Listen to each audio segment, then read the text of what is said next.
Welcome to this video about mapping rules and process for MIMS integrated solutions. This video will feature the mapping rules that we will adopt to map to your item and allergy master, and the process that we will take to map them. Mapping is an important step that our MIMS data services team will perform to establish a connection between your drug master and allergy master to our MIMS corresponding codes. The MIMS codes are the ones that will be sent via the API to our data library to trigger the necessary checks in our MIMS integrated solutions. Let's first cover the mapping rules that we will use to map the item master. At the first step, we will try to map to the MIMS product code whenever possible.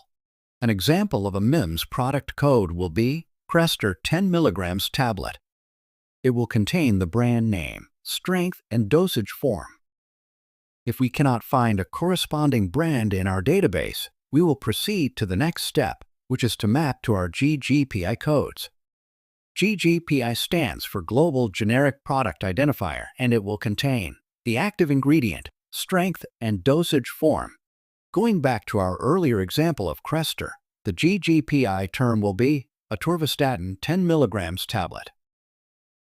If we cannot find a term with the same strength information in our database, we will then proceed to the last step, which is to map to our GI codes. GI stands for generic item, and it will only contain the active ingredient and dosage form. Hence, the GI term for Crestor will be atorvastatin tablet. Anything that is not mapped at the end of this process will be kept as unmapped. All unmapped items will not trigger any checks in our MIMS integrated solutions. Hence, our MIMS data services team will ensure that we maximize the number of mapped items. If you have your own existing allergy master, we will also require it to be mapped to our MIMS codes. Otherwise, you may adopt our MIMS allergy list to trigger the drug allergy checks, and no mapping will be required. Next, let's discuss the mapping process that we will both undertake. First, we will request the item master and/or allergy master from you. You will then extract this list from your system and send it to us, as shown by the first green box.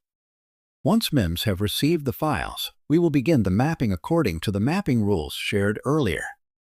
After we have completed this initial mapping, we will send you an Excel file that contains the mapped items, unmapped items, and items that require further input and clarification.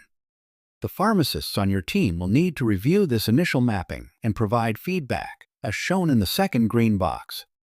After receiving this feedback, our team will amend or add to the mapping that was done before sending the final export file to you. This final export file will be what you use to upload to your server, and use this for triggering the API checks and alerts. This will then conclude the initial mapping process. We will also be providing maintenance mapping for you every quarter. This coincides with our own database updates, which also happen every quarter. Our MIMS data services team will notify you when it is time for the maintenance mapping, so you will have to prepare the item master or allergy master and send them to us for mapping. If you require more frequent maintenance mapping, do let us know so that we can make the necessary arrangements. This concludes this video on mapping rules and mapping process.